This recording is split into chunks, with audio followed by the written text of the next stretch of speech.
I've really felt off these past few weeks, and not just in my weight, but in my body. The bloating, the cravings, the constant low hum of food thoughts. And I'm not even thinking about getting on the scale this week, but I am thinking about and ready to feel better.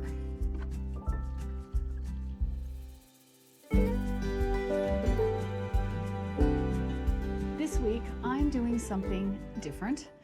Not a hard plan, not a strict low carb, nothing that feels like punishment.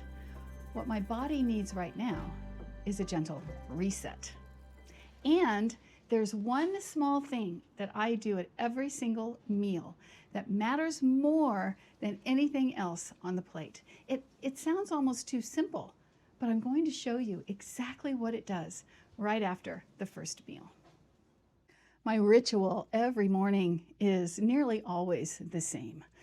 Decaf coffee and looking at my planner and deciding how eating is going to fit into my life this day, not the other way around. And this day, today, is not about being perfect. It's about helping my body feel safe again. My first meal lands around noon, but I stay flexible. If my body needs it earlier, I'm ready, because this first meal is where everything starts. It's the foundation for the day. This morning, I made something really simple. Scrambled eggs in olive oil with sauteed onions and spinach, a little baked ham, and a potato with gravy, pickle slices, and some fruit. It was warm, familiar. It was not diety. And you might notice the potato. And yes, this is not a low-carb week. Today is a safe food day. My body is coming out of stress, and the last thing it needs, bless you, and the last thing it needs right now is another hard boundary. So it's a lower carb week, not low carb. And I always reach for a natural potato when I need comfort food. I'm a potato farmer's daughter, for heaven's sakes. If you are curious as to how a potato can fit into a weight loss plan over age 60, let me know in the comments and we can talk about that in a future post. And here's that thing I mentioned at the top, the part most people skip, but it actually changes everything for me that happens with food for the rest of the day. I sit down to eat in a quiet spot. No phone, no scrolling, no background noise if I can help it. I actually want to pay attention to what I've just prepared. I want to really know how it tastes, how it feels landing in my body, and how grateful I am for it. And I also want to know when I'm actually getting full. If I scroll while I eat, I often literally forget, because I'm not paying attention, that I ate anything. And an hour later, I'm back in the kitchen wondering why I'm hungry again. So this one change, just sitting with my meal, is what starts calming my nervous system. And a calm nervous system is the whole point of a reset.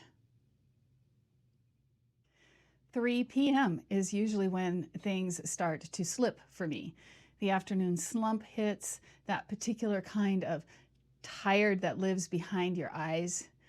You know, I'd normally go looking for something quick and sweet just to push through that.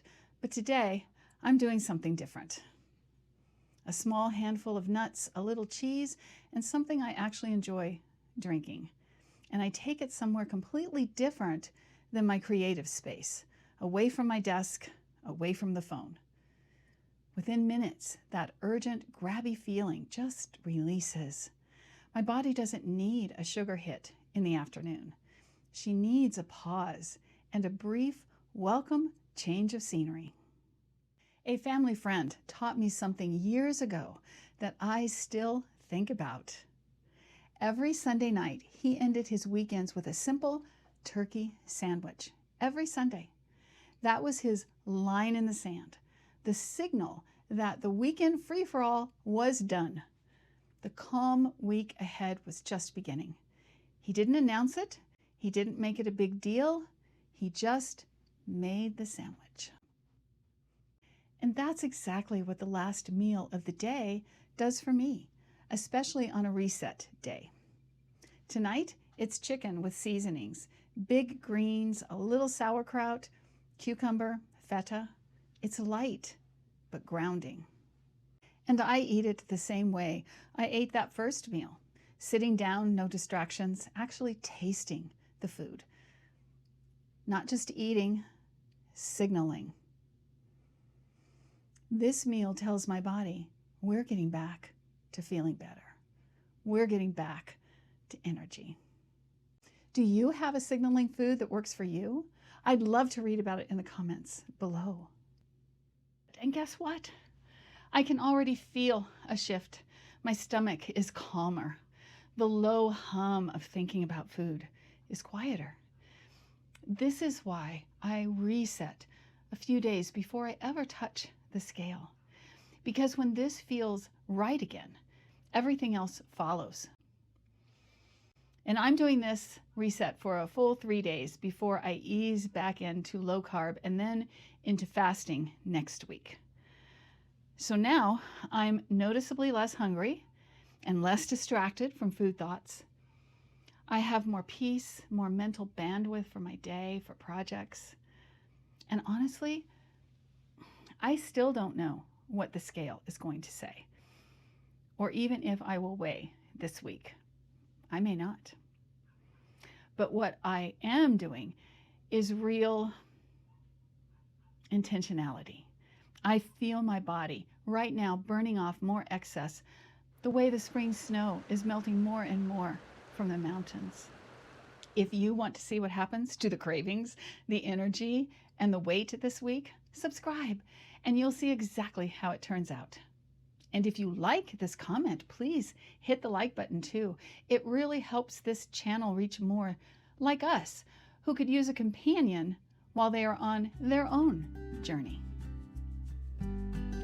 See you next Tuesday, butterfly friends, and may the force of nourishment truly be with you this week.